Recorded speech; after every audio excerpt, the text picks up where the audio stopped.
Good evening. This is the Elliott wave update for the NASDAQ 100 and the S&P 500 for Monday, October 23rd, 2023. Today followed truly on what I was talking about yesterday in the larger update that I made, which actually was kind of like a Eye of the Storm podcast plus an Elliott wave update. But in that update, I had been discussing how Piper Jaffray and also Michael Hartnett from Bank of America had basically been calling for a rally to begin based on the fact that the markets were, or several stocks within the components of our indexes were oversold, due for a bounce, and expectations kind of were in line with it could be a stronger bounce, particularly in the S&P. Also, we knew from the S&P that there was a very large position at the strike 4,200. And as I went over yesterday, that really was within options that were expiring today, options that were also expiring pretty much all the way through up until including November expiration, which is November the 17th. And so I'll go over that in just a moment when I flip over to the S&P. But what I had said was that my gut was telling me that we're likely going to slide through that strike, really shake it up a little bit, get a lot of adjusting going on, and then race back up through it, back above 4,200, and then just start to rally without looking back. And that's pretty much exactly what happened. So their trigger was letting it come down. They went in, and actually it almost as if on at least the options that expired today, they went down, monetized those 4,200 puts, monetized them solidly, sold a bunch, turned it, and ran. So what that did, at least here in the NASDAQ and also in the S&P, but starting here in the NASDAQ, it looks to have completed the minute third of the minor third. So we're still looking for maybe a little bit more to the rally that jumped off of today's low. And believe it or not, it's like it made a slight new low over what we saw during Globex. And so we got a 3, a 4, and then a 1, 2, 3, 4, 5. It was kind of interesting, but that's the way it kind of panned out. I know you can't see it necessarily on the hourly chart, but it is the way that the market did trade. So we came down 1, 2, 3, 4, 5 minuet, putting in the minor third, and then we launched. Now, it is possible that the whole little small fourth wave is done. We reached above, and let me just reinstitute those so that we can see them. Maybe.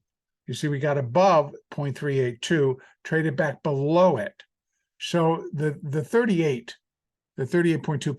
retracement is the most common for a fourth wave.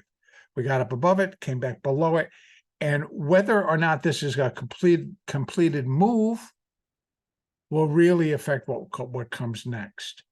Because for it to kind of do an ABC and it to be more of a zigzag would kind of change the count. It really would change the count because it would come up too high. And as a fourth wave, it cannot go beyond 15,049. But if this turns around and these actually all were forming just a minuet wave 1 of minute wave 3, which is still out there, because remember, it's like I'm looking for some pretty serious downside. Now, today goes truly against, but I will share with you that characteristically or personality-wise, this launch off of that low is more connected, in my mind, to a second wave versus a fourth wave. So that kind of leaves me in a position where it's like, okay, is this all just a minuet degree? And we're going to put a wave 1 on down here. It's pretty big. But what that would suggest, I also will include, what it does suggest is that if it is only a first wave of that third, it's going to be a monster third.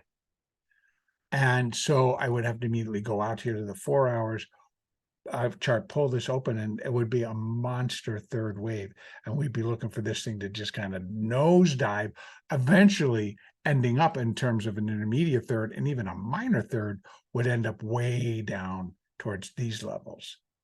1.618, minor 3, 1.618 at 13,411.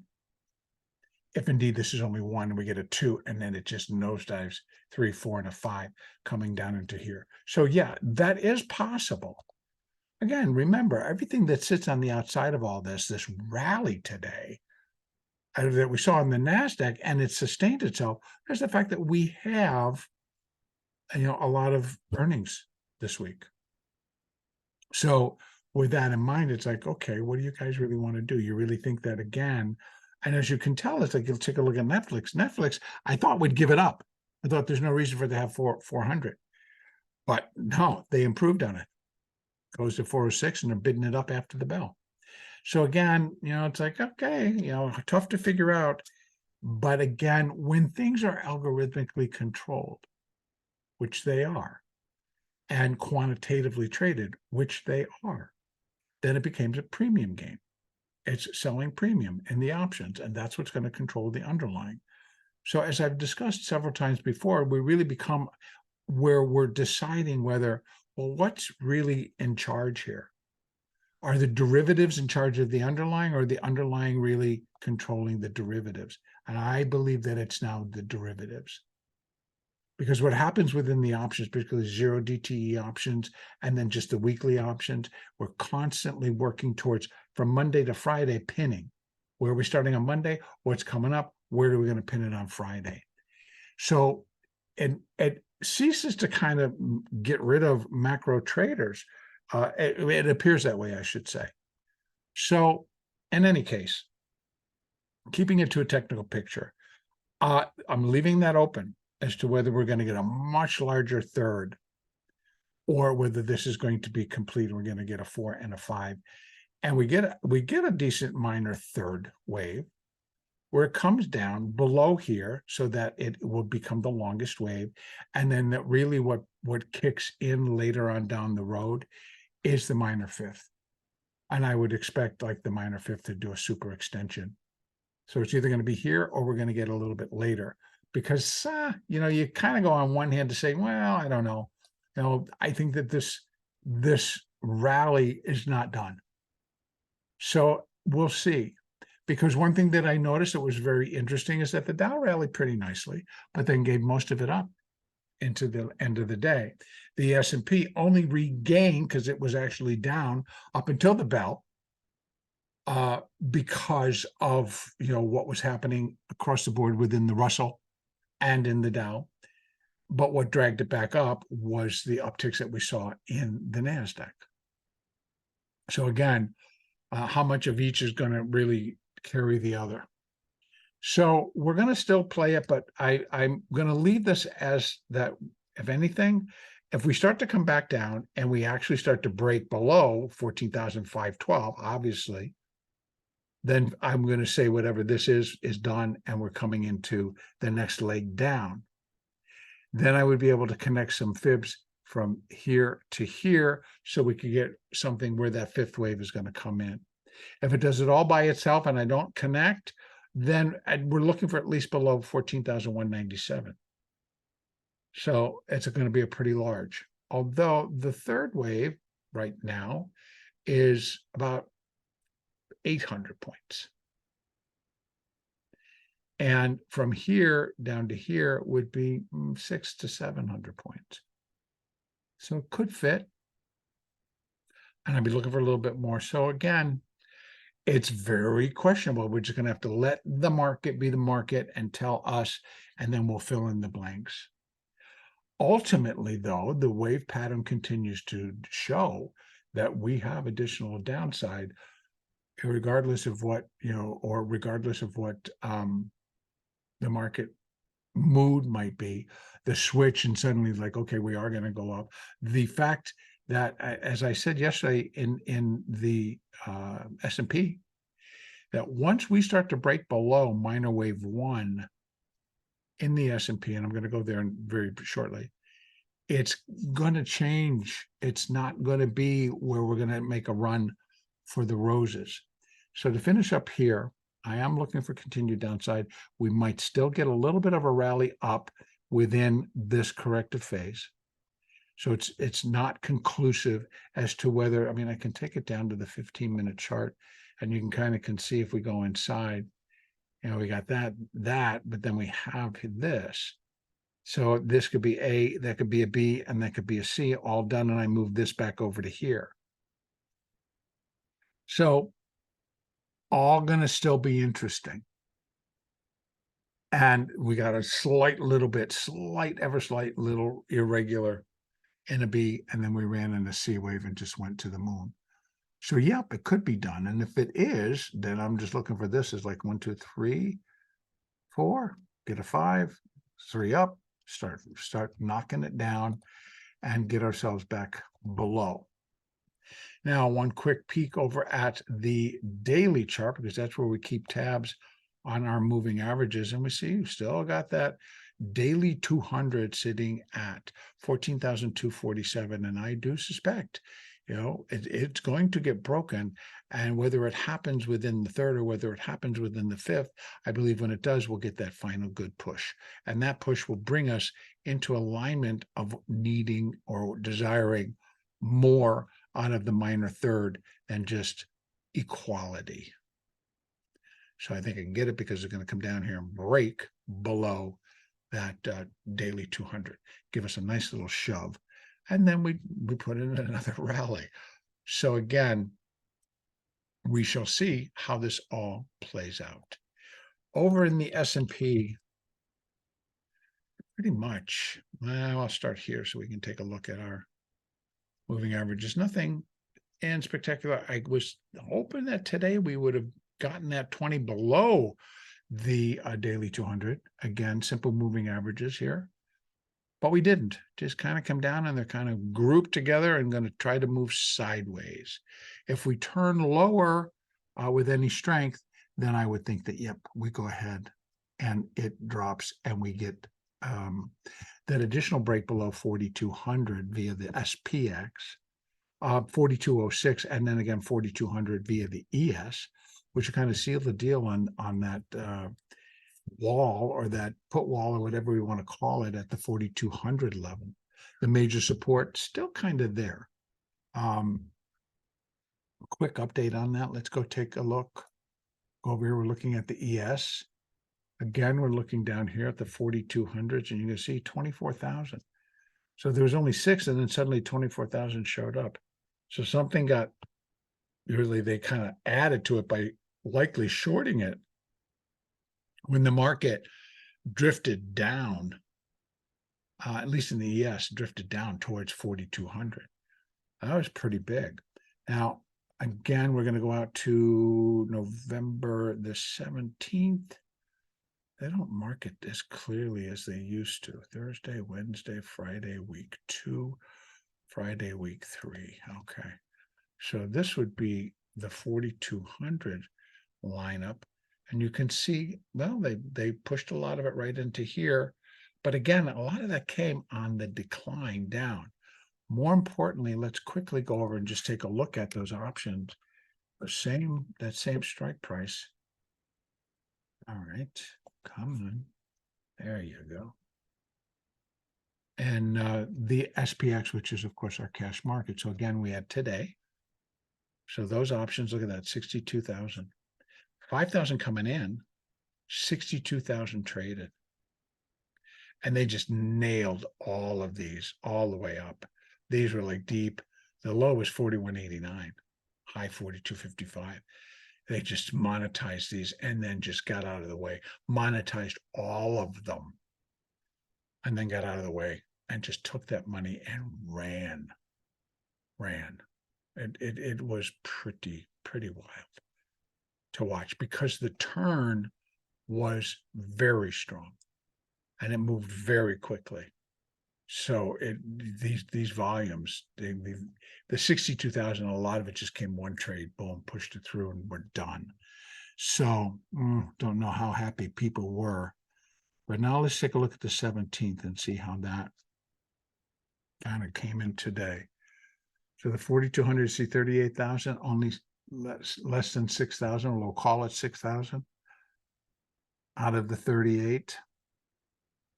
So yeah, today's got monetized. This yet still stands. So I think that's like, that tells me we're likely to come down there and give it another good rattle at some point between now and November. All right, back to our chart to see where we are. I'm going to bring this down. Let's take it down to the 4 hour. We can take and open this up and give it a good look here.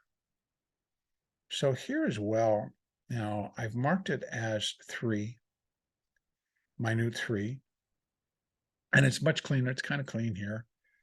And where we got, you can't necessarily see it there, but we do got 1, 2, 3, 4, and then the 5. And both a slight new low over that. Let me take this down to the 1 hour chart right away, open it up here, and you can see ever so slightly that is 42.15, and this one is 42.13. So $2 difference between those lows. And I'm thinking that, yep, okay, I could put it down there. And we still have that support underneath at 42.06, but I think that, this could be done. Again, slight little irregular, and it's going to be A, B, and a C, and it's done. And that could come in, they just start, we start heading lower again. So it was a 1 day kind of affair. And we go drifting back down. And if they're going to monetize 4,200 each day, that could be a possibility right through to November expiration. It could get really weird. But, we're going to have to take it day by day, because you can't really forecast. It's like, well, what are those 0 DTE traders going to do today? And then what are they going to do the day after, et cetera? Now, what we can expect, possibly an additional run up, and then we have that resistance. First of all, we never really made it to 382. We got kind of close, but we have 42.91 and then 43.15. Wave 1 is way up here, so we're not really being threatened, but the size of the 4 is going to be pretty big. And I don't like it, but it seems that seems to be what becomes more a normal. Now, it shouldn't be too bad, because here's the 2. 2 is pretty good size. So if we get a 4 and it comes up to here, it's not necessarily that it's that much bigger, because this was pretty spread out and pretty moving. So then we get the 4, and then we come down. So we're cannot cross over 43.40. So 43.15, we start getting close. I'm not really liking it, because it puts a lot of pressure on wave 5 to really kick some butt, which it can. So same position in both the S&P and the NASDAQ, that the small correction that we got today off of our early lows was complete, was the whole move, or only the A wave. And we got a B wave coming in here, and then we still have a 4th wave up.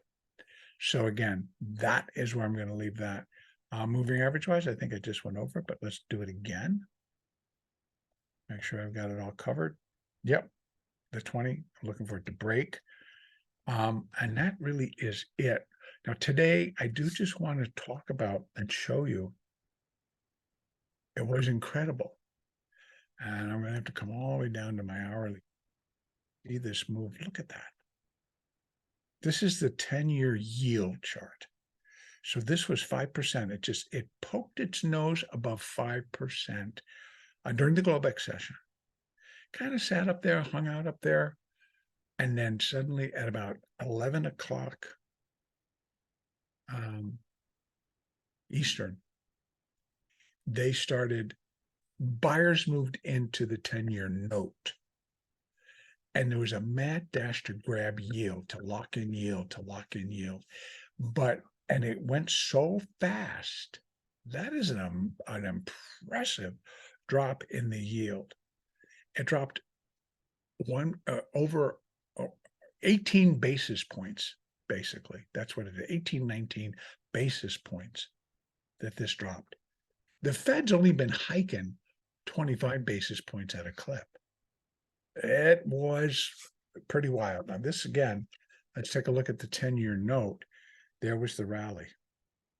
Now, as I have been discussing in the 10-year note and the 30-year bond as well, I have been looking for the completion point of, I think I may have done it over in the note, all the way up to and including, it would be a minor 5 and then an intermediate wave A down here. And just want to show you where that all started. I think I can get it all here in the 5-year. Yeah. So here is August of 2020. So from August of 2020 to October of 2023, we've worked 5 waves down in the 10-year note. We've worked from 0.69% at that high in 2020, all the way down to 5% in 2023. So incredible move, tracking it all the way down. Can I say that we're done? I'm leaning pretty heavily that we are, but I'm leaving open the possibility because fourth waves have been strange in this thing before, but I think that it is done. And I think that that fifth ended in a very small failure against the third. And so I'm totally being able to live with it. Let me just take a look at that 10-year again. I think that's where I put the 5. Yeah, I gotta just put it over here. See the small sub, the minuet, the minute, the minor, the intermediate degree A. And what does that suggest? That suggests that I'm going to go back over to the other market. What that suggests is that we're beginning, and again, going out to my 5-year chart, I have to take all this off. And if that is the low, and it could be, oh boy, got a lot to take off. Hold on. One more. That all is the low. Then what I've got is fibs, just plain retracements. We'd be looking for a B wave. And that B wave, 382, 50%, 118, 122, 127. Sitting at 105. Actually, 106, got up to 106. That's the type of move. Not tomorrow, not next month. It's going to take a while for that to get up here. Look how long it took to get down there. Right? So this is a year. This is October 2022. We did a 4 and then a 5 to finish all this off. So that was a year from that low to this low. So if we did another year from this low to maybe this high, etc. So it's going to take some time. But the upside potential now in the 10-year note and the 30-year bond is pretty extensive. But again, I don't think that the interest rates are out of the woods yet in terms of they may have a little surprise left. I'm not sure. So I'm not jumping hand over fist, although some people did today. So anyway, that's where I'm going to kind of complete it today. No need to go on about that since this is really an update about the S&P and the NASDAQ. So once again, looking for either a continuation, and we got 43.15, maybe a little higher. We have the 100 sitting also at 18. We got the 200 sitting at 355, but we can't go there. We can get to the 100, but that's about it before we start crossing above wave 1, and that's a big no, thank you. So once again, it would present us with a very challenging picture should that occur. And that's where I'm going to end it. Our next update will be on Tuesday, September the 23rd. Quick look to see what, if anything, we have coming out tomorrow. Hold on 1 second while I pull that up. So we have tomorrow S&P Flash U.S. Services PMI and the Manufacturing PMI, both at 9:45 a.m. Eastern. Have a great evening, everybody.